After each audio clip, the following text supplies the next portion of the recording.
Now, joining us now to talk more about all this is Florida Congressman Greg Steube. He's a member of the House Judiciary and Foreign Affairs Committee. Great to have you with us, Congressman. Hi, Congressman. Yeah, thanks for having me. Good to see you. So much to talk to. We'll get to Nancy Pelosi in a second, but I want to start with Adam Schiff since we were just talking about that. Do you expect Kevin McCarthy to strip Adam Schiff of his committee assignment? Some people are calling for this. Yeah, absolutely. Kevin McCarthy has said that. Along with him will be Eric Swalwell, will also be removed from the Intelligence Committee.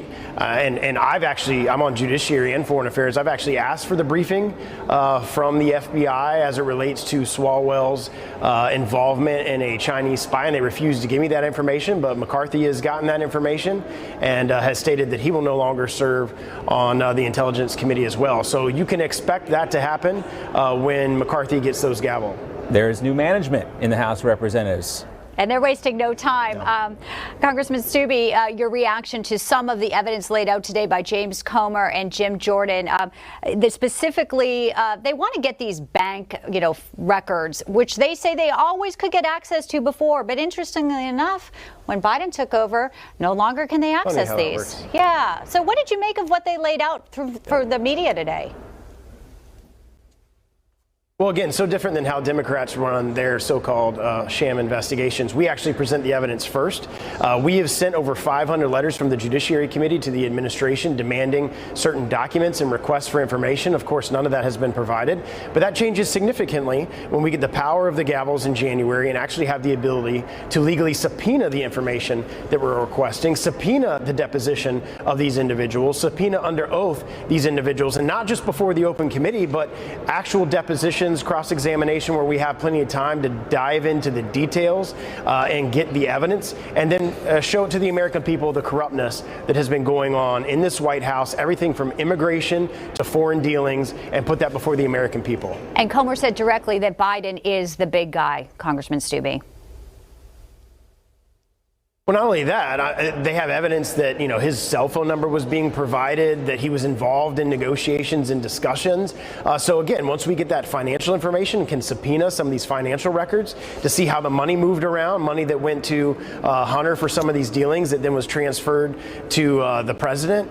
This is using your official position to make money. That is completely illegal. It's a violation of federal law. Mr. Comer today laid out the different areas of law, everything from wire fraud to conspiracy that they've committed, that we're going to lay that evidence before the American people, do the investigations right. And unfortunately, we have a corrupt DOJ, but we're going to be working on that as well from the House perspective, and lay that up for prosecution referrals. All right, Congressman, we also wanted to ask you about, with Republicans now in the majority in the House, a slim majority, give us your the level of support that exists among the conference for continuing this support of Ukraine. Joe Biden talked about another tranche of billions of dollars. Do you still support funding the war in Ukraine?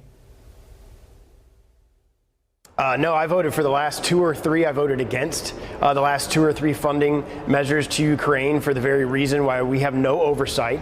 We have no accountability for that money. I met with some German officials this week who told me that weapons that they transferred to Ukraine were ended up in Belgium.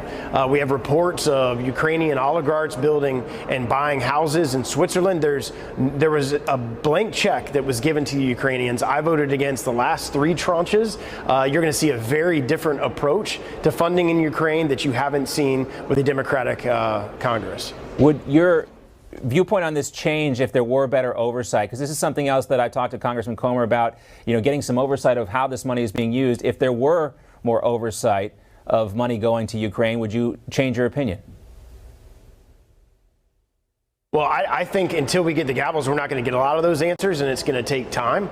I think right now pausing any supplemental assistance to the Ukrainians until we get those answers would be a very smart approach. The American people are more concerned about America First agendas, what's happening on the border, things like that, than spending $65 billion and handing that in a blank check to the Ukrainians with zero oversight and accountability.